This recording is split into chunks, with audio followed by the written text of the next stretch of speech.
Sobrahan logo. Sobrahan ng dagmit.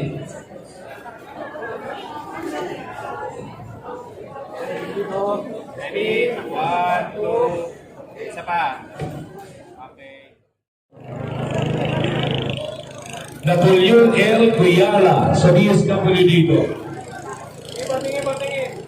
Napoleon, nasan si Napoleon? Pag tinawag, pagkadina yun, anong oras na ninay-hinay? Because our congresswoman will be leaving ng Department of Social Welfare and Development with Congresswoman Lani Mercado.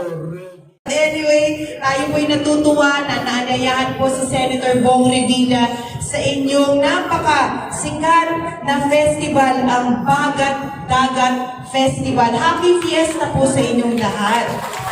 At ako po'y natutuwa na nakita ko po ang baybayin ng Masbate. I think this is my second time dito po sa inyong lugar. Oo, pero matagal na panahon pa yung una kong punta dito. Kaya ako po'y lubusang natutuwa na nakikita ko po ang ganda ng inyong lalawigan at nakita ko po ang husay at galing ng inyong mga public servants sa panguna syempre ng ama ng lalawigan ng Masbate, si Governor Tony Go. Palakpakan po natin si Governor. Ako po ay nandito rin para sa isang event kung saan mamamahagi po ng assistance to indigent citizens in crisis na pondo from DSWD through the office of Senator Bong Revilla dun po sa isa pang venue. So tinaon po namin na nandito po at sinasabay po natin sa Bagat Dagat Festival po ninyo bilang pagkakaisa po namin sa inyo pong okasyon na ito. At ako po'y muli sa aking pagbalik sa Maynila, ikukwento ko to kay Senator Bong Revilla na napakaganda ng Masbate. At bago ko po nga pala makalimutan, magpapasalamat po nga pala kami. Dahil noong 2019, sa pagbabalik po ni Senator Bong Revilla sa larangan ng public service, ang Masbate po ay nakatulong ng lubos-lubusan sa kanya. You made Senator Bong Revilla number 2 in the province of Masbate. Maraming salamat po. Kaya hindi po makakalimutan niya ni Senator Bong Revilla. Kaya po kami po'y nagbabalik dito, tumutulong at kung ano pa man ang kailangan ng inyong lalawigan. Bukas po ang tanggapan ni Senator Bong Revilla, mapa-exma nito, mapa-infrastructure projects dahil chairman po ng Public Works Committee ang aking mahal na asawa at malaking tulong po yan sa inyo. Actually, may 3 batas na ipagmamalaki po tayo this was signed into law just recently. Unang-una po yung tulong po natin sa mga senior citizen. Marami po sa ating mga senior citizen, iniintay pa umabot ng 100 years old para makatanggap ng 100,000 pesos. Alam niyo po yan, yung centenarian law. But through the help of Senator Bong Revilla, who is the main author of this law, yung ating pong mga na-amend po itong centenarian law na ito, tulong-tulong din po kami sa Kongreso para matulungan si Senator Bong Revilla. Ang ating pong mga senior citizen, ages 80, 85, 90, 95, na nag-celebrate ng kanilang kaarawan ngayong March 15, 2024 of this year, next year, will start to receive 10,000 pesos. So yan po ipopondohan ng national government starting budget season this year. At hopefully, ito po ay mapondohan for next year. At yung ating mga senior citizen na nag-iedad 80, 85, 90, 95 ay matutulungan in advance ng 10,000 pesos. At kung aabot ng 100 years old, di tuloy pa rin ang 100,000 pesos para sa kanila. Ayan. Second law that was signed this year just by the President ay yung ating, para sa mga estudyante to, dapat alam to ng mga SK. Ito po yung anti-no permit, no exam. Pinagbabawal na po sa ating po mga private institutions ang hindi pagbibigay ng examen sa mga estudyante na hindi nakababayad ng tuition fee ninyo.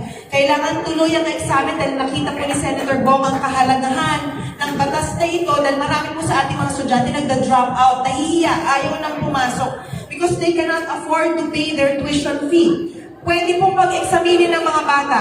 Huwag pong hahadlangan, provided that our parents, yung mga nagpapaaral sa kanila, will still pay for the tuition fee. Ituloy po ang examen, walang problema. Marami pong tutulong sa mga magulang na nagpapaaral sa mga private schools. Nandiyan po ang mga kongresista natin, ang governors nyo, may programa ang DSWD for scholarships. Nandiyan po ang mga senador, katulad ni Senator Bong Revilla, who will be willing enough to help and assist you sa pagbabayad po ng tuition fees. And of course, all state universities are free. Libre ang edukasyon sa mga state universities. So, wala po tayong problema. Ang ikatlo, nakailan lang po para sa mga public school teachers. Ayan, handog po namin ito. After 13 years na pinaghirapan po ito. Ngayon, institutionalized na po ang teaching allowance ng mga public school teachers. Sila po ay tumatanggap dati ng 5,000 pesos. Ngayong school year na ito, 5,000 pesos pa rin. Pero sa darating na school year 2025-2026, sila po ay tatanggap na ng 10,000 pesos kada taon bilang tulong sa ating mga public school teachers. So 3 laws that has been signed this year by the President Bongbong Marcos sa tulong po ng ating principal author, Senator Bong Revilla. At tayo po muli nagpapasalamat sa lalawigan ng Masbate sa inyong tulong. Ano pa yung magagawa ni Senator Bong Revilla? Naku, marami pa po siyang gustong maitulong sa sambayan ng Pilipino. Nandyan po yung pagpapabata sa mga senior. Paano yun? Hindi mo kayo bibigyan ng stem cell. Hindi po, oo. Hindi po yan. He wishes to lower the age of the senior citizens to 56 for retirement. Ayan, retirement, early retirement, para kung sakasakali magre-retire na, one rank higher, parang mga general at mga police. Ayan, one rank higher para yung retirement benefits medyo mas maganda. Yan po yung mga batas na sinusulong ni Senator Bong. Yung retirement naman po, hindi naman po yan sa pingitan. It is still your choice if you wish to retire at age of 56 para you still have time para kayo'y makapagsama-sama ng pamilya, makapag-bonding, makapagsimula muli ng bagong negosyo using your retirement benefits. And of course, yung 56 years old, lowering senior citizen age, pinagbabatihan pa yan dahil marami pong benefits na bababa ngayon sa ating mga senior citizen. Baka mamaya magkaroon, mapakompromiso ang mga benefits ng senior citizens if in case this pushes through. Pero ang mahalaga, si Senator Bong Revilla ay nagtatrabaho para sa inyo. Nagtatanong sila, nasan si Senator Bong? Bakit hindi nyo kasama si Senator Revilla? Si Senator Bong dapat po talaga ay nandito ngayon sa harap ninyo. Kaya lang siya po ay na-aksidente noong April 16. He met an accident. Inoperahan po yung Achilles tendon niya. Inoperahan po ito at it will take him 3 to 5 months bago siya makalakad ng tama. Kung gusto nyo malaman kung anong nangyayari kay Senator Bong, mahilig naman po kayo mag-Facebook, I'm sure. Follow his Facebook account, Ramon Bong Revilla Jr. At may logo po na katulad nito. Ayan. Para makita po ninyo yung mga nangyayari sa buhay niya. Karaniwan, pag may mga shows po siya, pag birthday niya, pag Pasko, namamahagi rin po yan ng mga paraffol at kung ano ng mga cash prizes. So, follow his Facebook account para ma-update po kayo sa mga nangyayari sa buhay niya at mga activities po niya. Despite of him having an ailment, inoperahan ng kanyang paa, tuloy ang trabaho ni Senator Bong Revilla sa Senado para sa sambayan ng Pilipino. Ito po si Congresswoman Lani Mercado Revilla bilang kanyang kinatawan na nagsasabi sa inyo, mahal kayo ni Senator Bong Revilla. Maraming salamat po at happy Bagat Festival sa inyong lahat. Salamat. Maraming salamat, Congresswoman Lani Mercado Revilla. Ayun.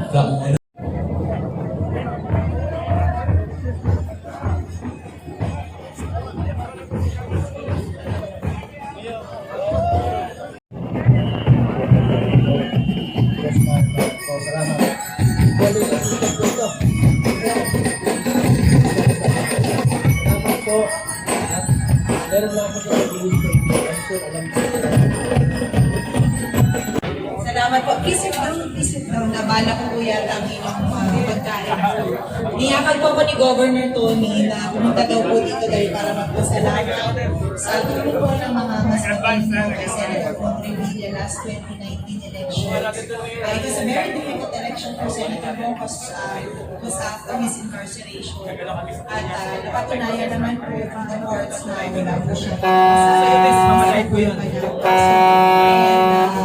And our actors, with the help of God, and of course our voters, nakabalik po sa Senado si Senator Bong, and you made him number 2 dito po sa Masbate province. And I would like to thank Governor and all of you who have helped and assisted him. And we would like to return back whatever you have, how you have helped us. Gusto po namin ibalik yun po sa inyo. And today I am here to represent Senator Bong. Sa ngayon po kasi ay nag-recuperate siya from his Achilles tendon operation. Kaya wala po siya. It would take him 3 to 5 months before he can walk properly. So ngayon ay nagre-rehab po siya. So kung gusto nyo malaman ang kanyang present situation, you can follow him in his Facebook account. So you can see how his therapy is going, how he's improving. But still, kahit po siya ay disabled ngayon, tuloy-tuloy po ang pagtatrabaho po niya sa Senado through us, kasi kami po ang nagre-represent po sa kanya. Today, we are giving out assistance to guided citizens in crisis. Mga 1,000 plus people po ito natatanggap po ng assistance. Umaabot po yata ng, how much are we giving? Iba-iba po ba? 2,000 pesos each. At dito po yung mga ilan po ang recipients natin? 2,500 recipients po pala ang makakatanggap ng tulong coming from DSWD to the Office of Senator Bong Revilla. Senator Bong has helped a lot of our countrymen. 3 new bills has been signed recently by the President na ang principal author po ay si Senator Bong Revilla. I'm sure some of our priests might be recipients of this. Yung mga senior citizens natin na nag-aabang ng ayuda. Ayan. Father, baka abot na kayo dito. Ano po, kasi dati may centenarian law tayo na yung 100 years old, tatanggap ng 100,000. Ngayon, the law has been amended. Starting next year, kung kayo po yung nag-celebrate ng inyong birthday ng March 15, 2024, and you are aged 80, 85, 90, 95, makakatanggap po kayo next year ng 10,000 pesos. Ayan. So this is for all senior citizens. Pupunduhan po yan this year sa pagbabalik po namin sa Kongreso. Ito yung pupunduhan namin. Second is the anti-no permit no exam. This is for students who are studying in private institutions. Marami po sa ating mga estudyante kasi hindi pinag-examine kapag hindi nakakabayad ng tuition fee. Most of them drop out, ayaw na, nahiya na, ayaw na bumalik sa eskwela. So now they are allowed to pursue with their exams, provided that of course their parents, kung sino nagpapaaral sa kanila, ay mababayaran pa rin po ang tuition fee. So tuloy po ang examen. Bawal po na hindi pinahihintulutan ng examen ng mga bata. And third, alay namin sa mga public school teachers. It took us 13 years before we could institutionalize the chalk allowance or the teaching allowance of our public school teachers. Nagsimula po ito noong unang panahon ng 1,000, 2,000, but this year, they're consistently receiving 5,000 pesos per school year. But on school year 2025-2026, they will receive 10,000 pesos already per school year, and that is because of Senator Bong Revilla's fight for our teachers. At marami pa hong gustong isulong si Senator Bong. Ito po yung early retirement. This is not mandatory. Choice niyo po ito. 56 years old, pwede kayo mag-retire to spend more time with your family, enjoy your retirement benefits. And if you are a working in government, or you're with the PNP or with the AFP, 1 rank higher ang ibigay na benefits sa inyo. So, this is being pinatrabaho po ito ni Senator Bong Revilla sa Senado. Kami naman po sa mababang kapulungan together with Brian Revilla, Aguinaldo Party List Representative, na tinulungan niyo din po. Governor, thank you so much. And of course, my son is in the 1st District of Cavite, si Jolo Revilla. Ako naman ay represent the 2nd District of Cavite, which is the low District of Bacoor.